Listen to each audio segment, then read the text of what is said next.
Episode 1, the one where it all begins in the heart of Manhattan, where the streets buzz with yellow cabs and the air smells like hot pretzels mixed with ambition, stood a quirky old apartment building called the Brew Haven.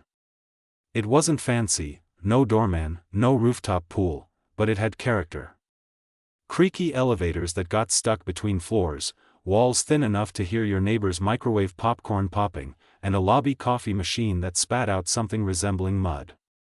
This was home to 6 inseparable friends: Mia, the obsessive chef; Alex, the sarcastic ad exec; Zoe, the free-spirited massage therapist; Ben, the paleontologist with a PhD in dinosaurs; Lily, the aspiring fashion designer; and Jake, the charming but clueless actor who could eat an entire pizza in one sitting. It all started on a rainy Tuesday afternoon. Mia's apartment, the unofficial headquarters, was spotless as always. She was in the kitchen, furiously scrubbing a pan that was already gleaming. "I swear, if one more person leaves crumbs on my counter, I'm evicting you all," she yelled, her voice echoing through the open door. Enter Lily, bursting in like a whirlwind, her designer knockoff bag slung over her shoulder, soaked from the downpour. "Oh my God, Mia. You'll never believe what happened. I quit my job at that awful boutique. The boss said my ideas were too avant-garde."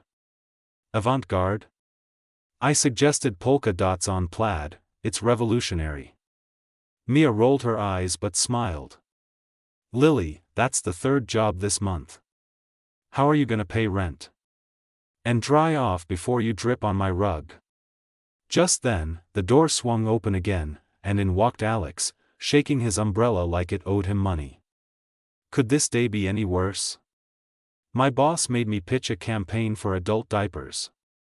"Adult diapers? I'm 28, and I'm selling pee-proof pants. Kill me now." The group laughed, but no one harder than Zoe, who was already lounging on the couch, strumming an invisible guitar. "Hey, at least it's not like my client today. This guy wanted a massage with extra essential oils. Turns out he meant olive oil from his kitchen. I smelled like a salad all afternoon." Ben poked his head in from the hallway, adjusting his glasses. "You think that's bad? I just spent 3 hours explaining to my students why dinosaurs aren't big lizards." One kid asked if T-Rex could pivot on a staircase. Pivot? Like, what does that even mean in paleontology? And then there was Jake. He sauntered in last, his hair perfectly tousled, wearing a leather jacket that screamed, "I'm trying too hard." In his hands? A massive sub sandwich, half-eaten. "Hey, guys. How you doin'?" he said with a wink, his signature line that somehow worked on waitresses, baristas, and occasionally the mail lady. Jake was the group's eternal optimist, an actor who'd auditioned for everything from soap operas to dog food commercials. His latest gig? Playing Dead Body Number 3 in a crime show. "I nailed it. I didn't even blink." The friends collapsed onto Mia's couch, the one she'd reupholstered herself after finding a mystery stain. "Thanks, Jake." This was their ritual, gathering in Mia's place because it had the best snacks and the least roaches. As the rain pounded outside, they swapped stories, the laughter building like a crescendo in one of Zoe's weird songs, but trouble was brewing. Lily, still fuming about her job, announced, "I need a new start. Maybe I'll move in with my rich ex-boyfriend.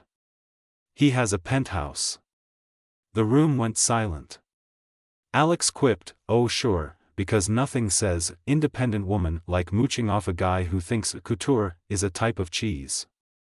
Jake, mid-bite, looked horrified. "You can't leave. Who'll help me practice my lines? And eat the other half of my sandwiches?" Zoe jumped up. "No way. We're like a family. Remember that time we all got stuck in the elevator? Ben lectured us on tectonic plates, Mia organized a snack rotation, and Jake ate his way through the emergency kit." Ben nodded. "Statistically, friends who live in the same building have a 47% higher chance of lifelong bonds. I read it in a journal." Mia put her foot down. Lily, stay. We'll figure it out. That's what we do. By the end of the night, after an impromptu pizza party, Jake's treat, he'd found a coupon. Lily decided to stick around. As they clinked soda cans, Jake grinned. To the Central Six, better than any script Hollywood could write. Fade out on laughter, with Zoe humming a tune about smelly elevators that no one understood but everyone loved.